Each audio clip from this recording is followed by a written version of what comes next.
Bonjour à tous, j'espère que vous allez excellemment bien. Et oui, en cette période de confinement, on avait fait une petite pause sur les vidéos. J'ai jamais arrêté aussi longtemps depuis la création de la chaîne, mais bon, premièrement, j'avais pas de sujet à traiter. Deuxièmement, les émulatests, j'ai eu un petit poil dans la main, comme on dit. Mais ils vont arriver. Tout a été écrit, il n'y a plus qu'à les enregistrer, et normalement ça commence demain. Je vais les enregistrer à partir de demain, en sachant qu'il y aura une... Alors là, on va commencer par des émulateurs. Je peux vous dire déjà les premiers jeux. Il y a le Parrain PS2, PSP. On fera les deux versions. Pour voir par rapport aux notes de l'époque, qui étaient sorties sur jeuxvideo.com et sur d'autres sites. Il y a un SmackDown vs Raw. Il y a Colin McRae et PCM, les deux que j'avais fait en vidéo, en let's play, seront dedans, pour vous donner un petit peu mon avis sur ces jeux en 2020, cette période de confinement, est-ce qu'il est intéressant d'y jouer ou pas. On commence tout de suite par cette vidéo. On va parler du Tour de France, du report du Tour de France, du report un petit peu de la saison cycliste, avec les dates qui ont été données d'un côté par Christian Prudhomme, de l'autre côté par David Lapartien. David Lapartien, président du CI, Christian Prudhomme, président d'ASO, non, mais qui s'occupe de la section cyclisme d'ASO. Donc c'est une personne importante. Donc on rappelle, on a eu le coronavirus. Dernière course, Paris-Nice.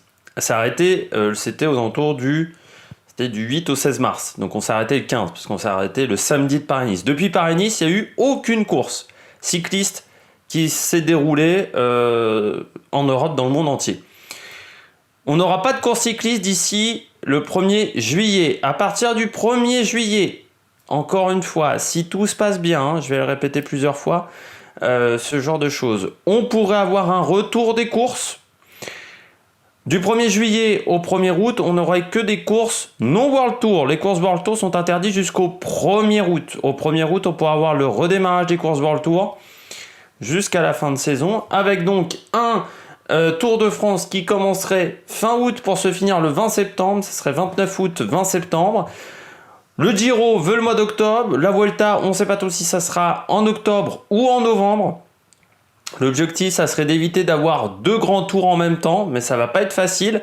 Du côté des classiques, toutes les classiques ont été annulées, donc les classiques ardennaises, les flandriennes, qui sont World Tour, Paris-Roubaix, donc qui fait partie des flandriennes, mais également la classique à San-Sébastien, parce que la classique à San-Sébastien aurait été dans ces dates-là. Toutes sont reportées. Les dates, on ne les connaît pas, on les connaîtra la semaine prochaine. La seule chose qui n'est pas reportée, ce sont les championnats du monde et les championnats d'Europe qui ont lieu à la date indiquée en début de saison. C'est-à-dire que les championnats du monde, je crois que c'est la semaine du 26 septembre. Je vais vous redire ça si je prends un calendrier. Mais voilà, donc tout est modifié. Donc le tour en septembre et puis le 22 de modification. C'est un soulagement pour les équipes. Pourquoi ? Parce que les équipes avaient peur, bien entendu, que le tour soit annulé. Et on sait que le tour, c'est quand même quelque chose de très important pour les équipes cyclistes. Donc ça sera le 27 septembre, les championnats du monde de la course sur route. Et donc certainement le 23, le contre-la-montre.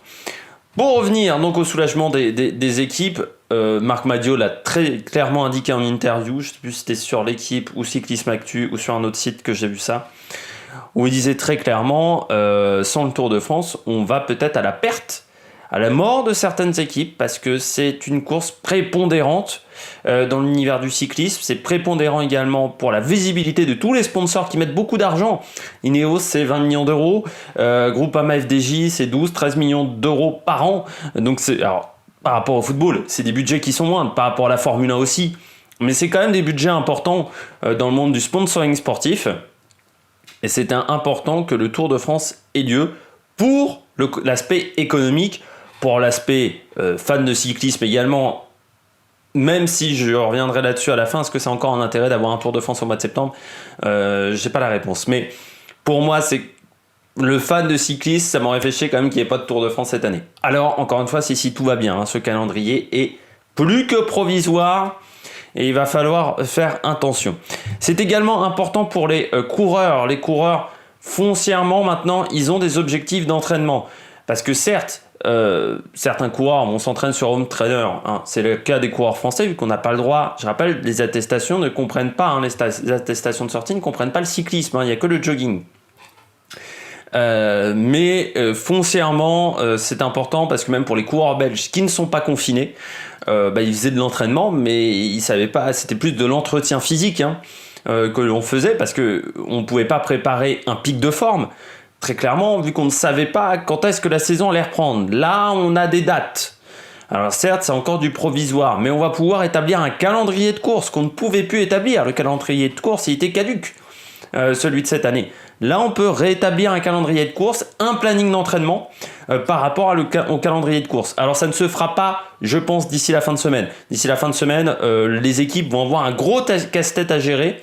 Mais à partir de la semaine prochaine, les coureurs cyclistes, que ce soit les Julien Lafilippe, les Thibaut Pinot, mais n'importe quel coureur cycliste va pouvoir reprogrammer de l'entraînement, reprogrammer surtout de manière intelligente des séances d'entraînement. Ça va pas juste être de l'entretien, ça va être reprogrammer du fractionné, reprogrammer des stages de montagne.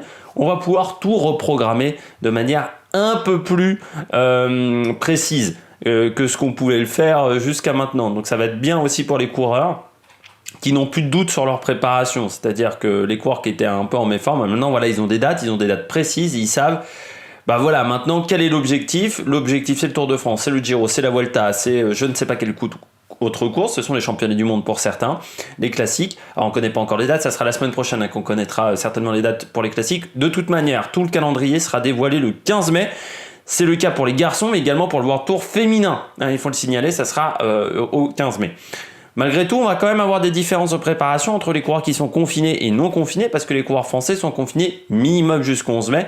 Je dis bien minimum, parce que le déconfinement, il ne faut pas s'attendre à ce que ça arrive tout de suite. Le 11 mai, c'est la date la plus positive, hein. Ça peut aller plus loin, on verra par exemple si l'Autriche, le déconfinement ne se passe pas bien, ou en Allemagne, on pourrait prolonger la durée de confinement de manière encore assez importante. Donc voilà, il faut bien le prendre en compte que le 11 mai, c'est la solution la plus positive.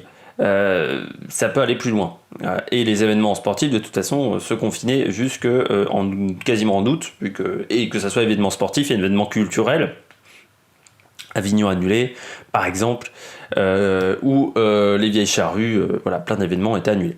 Ça va être ce calendrier qui est donc très condensé, hein. Donc je rappelle, le Tour de France, septembre, Giro, octobre, Vuelta, on ne sait pas encore, les championnats du monde, 27 septembre, les championnats d'Europe, mi-septembre, les classes, alors donc Tour de Pologne, Tour du Benelux pas impacté, la Bretagne classique, on ne sait pas trop parce que là tombe pendant le Tour de France, donc comment ça va se passer pour la Bretagne classique, les classiques québécoises également. Il y a plein de courses, pour l'instant c'est encore flou, hein, parce que le calendrier, il va falloir le remodeler de manière intense. Donc ça va être un casse-tête pour les plannings d'équipe. Parce que comme l'a dit Cédric Vasseur, et ça j'en suis sûr, c'était sur le Tour de France, enfin c'était sur le site de la chaîne L'équipe, enfin le site L'équipe, on ne pourra pas faire de grands tours cette saison. C'est impossible de doubler les grands tours parce que ça va être trop rapproché. Normalement, sur une saison classique, on a le Giro, un mois de pause, enfin un mois entre le Giro et le Tour de France, et 3-4 semaines aussi entre la fin du Tour de France, qui est normalement le 20 juillet, début de la Vuelta, qui est maintenant un peu plus tôt, qui est vers le 10 août. Donc voilà, vous avez 3 semaines. Mais il y a toujours un temps entre deux grands tours. Ce temps n'existera pas, parce qu'on va finir le Tour de France le 20 septembre, peut-être que le 20... Enfin, pas le 27, donc la semaine d'après le 27... Ce qui veut dire que ça nous emmènerait vers le 4 octobre, quelque chose comme ça. On commencerait le Giro. Le Giro, il s'arrêterait, ça ferait quasiment le 26 ou le 27 octobre. Il faudrait entamer la Vuelta, 1er novembre, par exemple. Donc on va enchaîner beaucoup de courses en très peu de temps. Dans ce calendrier-là, je prends même pas en compte les classiques qui vont être répartis. Là, on va trouver de la place. Ça va pas être facile. Et pour les directeurs d'équipe, ça va être un vrai casse-tête en termes de planning, parce que pour avoir des équipes solides, ça va être compliqué. Et c'est pour ça que le Tour de France sera pas forcément un tour avec toutes les stars. Imaginons, déjà le Tour de France n'est pas un tour pour sprinteurs. Donc du côté des sprinteurs, le Giro est un peu plus favorable cette année pour le sprint. La Vuelta a quand même un départ aux Pays-Bas. Il y a quelques étapes, il y a le passage au Portugal également. Il y a quelques étapes un peu plus plates du côté du Tour d'Espagne. Je dirais c'est le Tour de France qui est cette année le plus montagneux. Donc pour les sprinteurs, vous savez qu'au bout de 3 jours, après le passage à Nice, qui est lors de la deuxième étape, il y a déjà le col d'Èze, vous pouvez vous retrouver hors temps. Donc si vous êtes coureur, sprinter, est-ce que vous n'allez pas plutôt privilégier d'autres courses? Donc je ne suis pas sûr qu'on ait énormément de sprinters sur le Tour de France. C'était déjà mon inquiétude quand j'avais parlé de la présentation du Tour de France 2020. C'était il y a déjà quelques mois. Mais c'est toujours le cas aujourd'hui. Et encore plus, du côté des leaders, imaginons pour les coureurs italiens, le Giro va avoir un impact beaucoup plus important. Surtout que le Giro, c'est redonner une belle image de l'Italie. Un Nibali va peut-être faire le Tour d'Italie au final, ce qui n'était pas foncièrement prévu dans son programme, mais un Italien qui gagnerait le Tour d'Italie, qui finit en plus dans des régions qui ont été énormément touchées, la région de Milan, la région de Venise, où passe le Tour d'Italie, la région de Rimini également, où il y a eu des cas importants de coronavirus.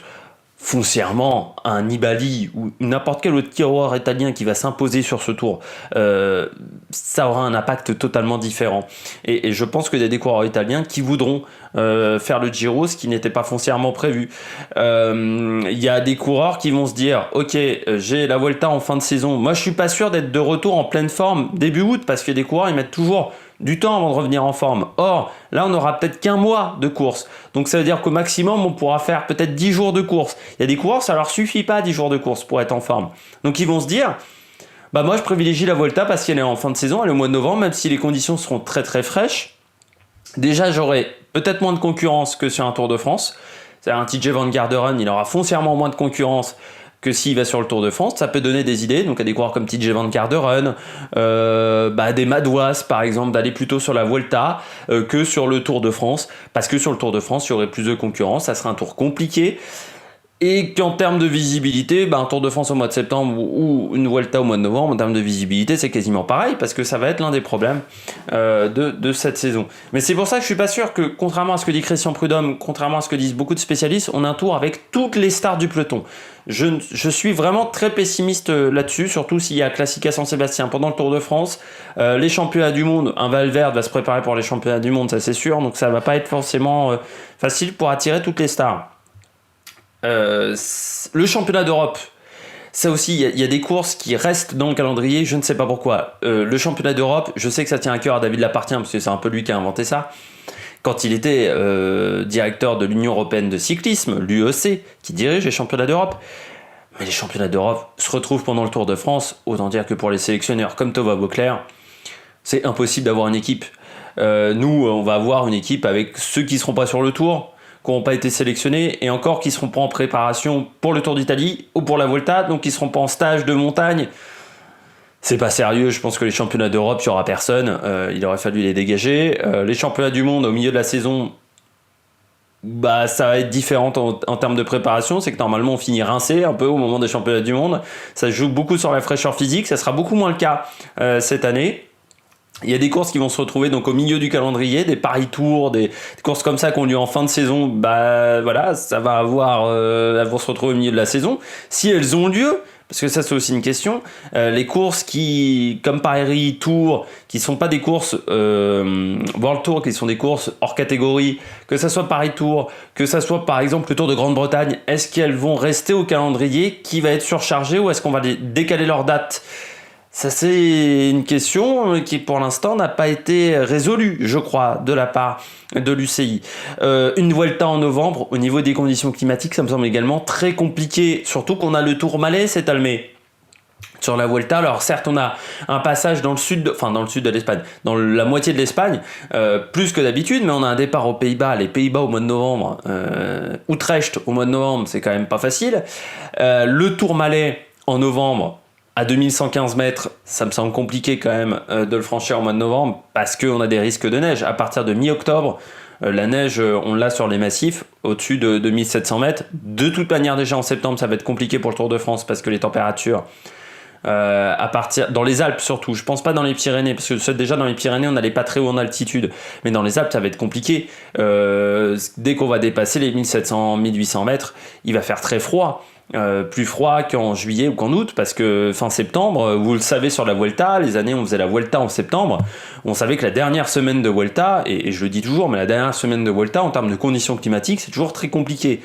Sur le Giro, ça va être encore plus important, parce que l'arrivée au Stelvio, l'arrivée à Madonna di Campiglio, toutes ces étapes-là, qui arrivent en fin de Giro en plus cette année, hein, ça arrive vraiment sur les 10 derniers jours de Giro. Là aussi, ça va être compliqué. Au mois d'octobre, fin octobre, les conditions climatiques sont plus vraiment excellentes dans cette région-là de l'Italie. Et la Vuelta, c'est pareil. Donc, est-ce qu'on n'aura pas des soucis au niveau climatique sur ces grands tours? Peut-être, sur les courses en montagne, ça sera peut-être difficile de faire 3 semaines. Très clairement, moi, la Vuelta avec le Tourmalet, je vois pas comment on peut la caler en novembre. Par contre, pour les classiques, moi je dis oui. Paris-Roubaix en novembre, le Tour des Flandres en novembre, même les classiques ardennaises, ça pose moins de problèmes. Déjà parce qu'on est beaucoup moins haut en altitude. Le mur de Huy, ça doit être 400 mètres d'altitude, hein, c'est rien. En altitude, le mur de Huy. Paris-Roubaix, on dépasse pas les 100 mètres d'altitude. Pareil pour le Tour des Flandres, c'est des hauteurs qui sont moindres. Donc pour les classiques, moi ça me pose pas de problème. Qu'on finisse la saison avec toutes ces classiques-là, un Paris-Roubaix en novembre, ça veut dire un Paris-Roubaix où il y a de grandes chances qu'il pleuve, où les conditions vont pas être faciles. Voilà, ça peut donner des courses dantesques. Par contre, la Vuelta, j'ai un peu plus de mal au niveau... ça va donner des courses un peu différentes. De toute manière, les courses vont être différentes cette année, hein. Ça, il n'y a pas de surprise. On va avoir un calendrier de courses étonnant et... ça va être compliqué, les courses n'auront pas du tout la même forme que d'habitude. La saison n'a déjà pas la même forme que d'habitude. Dans beaucoup de disciplines, on va avoir des saisons différentes. Ça va peut-être changer beaucoup de choses dans notre approche du sport, dans notre approche dans certaines disciplines. Ça va peut-être donner des idées, même d'avoir des saisons resserrées, beaucoup plus, parce qu'on va trouver que ça va être plus spectaculaire. Donc voilà, ça peut être pas mal, hein, ce coronavirus, hein, dans certaines disciplines. Les conditions météo dont j'en ai parlé, et puis moi j'ai une grande question du côté d'ASO, c'est la caravane. En septembre, la caravane en termes de visibilité pour les sponsors, c'est moins intéressant qu'en juillet et en août, vu qu'il n'y a rien d'autre à la télé. Surtout que là je rappelle que le 20 septembre, le week-end où on arrive sur le Tour de France aux Champs-Élysées, il y aura le départ de Roland-Garros et les 24 heures du Mans auto. Ça va être un calendrier chargé, hein, donc pour France Télévisions, ça va être compliqué même. Hein. On parle pas des diffuseurs, mais il va falloir investir dans des journalistes, parce que ça va pas être si facile que ça dans les équipes pour gérer autant de sports en aussi peu de temps. Il va falloir trouver du monde. Je rappelle donc, pour finir cette vidéo, parce que là j'ai un peu tout dit, la caravane en septembre, visibilité qui va pas être top pour les sponsors. De toute manière, on part quand même... peut-être pas cette année sur de la complexité, mais pour les coureurs, l'année prochaine, si on repart sur une saison normale, le temps de vacances va être réduit et on aura forcément des surprises pour l'année 2020. Il faut peut-être pas négliger qu'on va peut-être avoir des courses qui vont se retrouver en difficulté financière.